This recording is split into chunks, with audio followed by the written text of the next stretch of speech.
নমস্কার বন্ধুরা, নিয়ে চলে এসেছি আজকের আরেকটি নতুন suggestion. PF 4 same general subject education paper ACC 2 suggestion 2024। প্রথম যে কোয়েশ্চেনগুলি নিয়ে আলোচনা করব সেগুলি হচ্ছে 10 নম্বরের। 1. কোহলবার্গের নৈতিক বিকাশ তত্ত্বানুসারে নৈতিকতার বিকাশের ক্ষেত্রে পিতামাতার ভূমিকা উল্লেখ করো। 2. মূল্যবোধ সম্পর্কে নতুন জাতীয় শিক্ষানীতির প্রধান সুপারিশগুলি কী কী? মানব অধিকার শিক্ষার গুরুত্ব আলোচনা করো। 3. নৈতিকতা এবং মূল্যবোধ কি সমান? মূল্যবোধ শিক্ষার আবশ্যকতা এখন বেশি মনে হয় কেন? 4. নৈতিকতা সংজ্ঞায়িত করো। শিশুর নৈতিক বিকাশে অভিভাবকদের ভূমিকা সংক্ষেপে আলোচনা করো। 5. শ্রেণীকক্ষে বিকাশযোগ্য মূল্যবোধের তালিকা প্রস্তুত করো।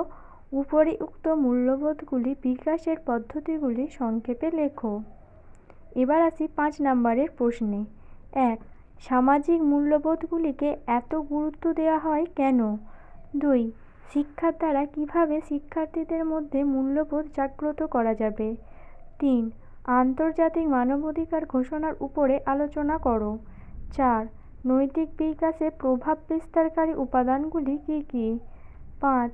মূল্যবোধ শিক্ষায় পাঠ্যক্রম ভিত্তিক পদ্ধতি কী? এবার আসি 2 নম্বরের প্রশ্নই। 1. মূল্যবোধ বলতে কী বোঝো? 2. শিশুদের মূল্যবোধ সঞ্চারের জন্য সহায়তা করে পিতামাতা দ্বারা ব্যবহৃত দুটি পদ্ধতি উল্লেখ করো। 3.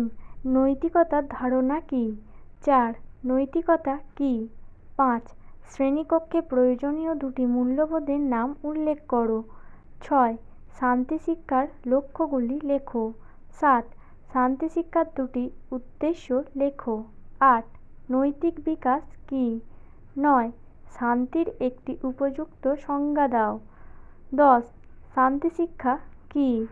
11. বিশ্ব মানবাধিকার ঘোষণা কোন সালে হয়েছিল? কে ঘোষণা করেছিলেন? 12. মানবাধিকার শিক্ষা বলতে কী বোঝো? 13. বিদ্যালয় শিক্ষার্থীদের ক্ষেত্রে মূল্যবোধ শিক্ষা প্রদানের যে কোনো দুটি পদ্ধতি উল্লেখ করো। 14. মূল্যবোধের বৈশিষ্ট্য লেখো। 15. মূল্যবোধ শিক্ষা প্রদান করার দুটি কারণ উল্লেখ করো। 16.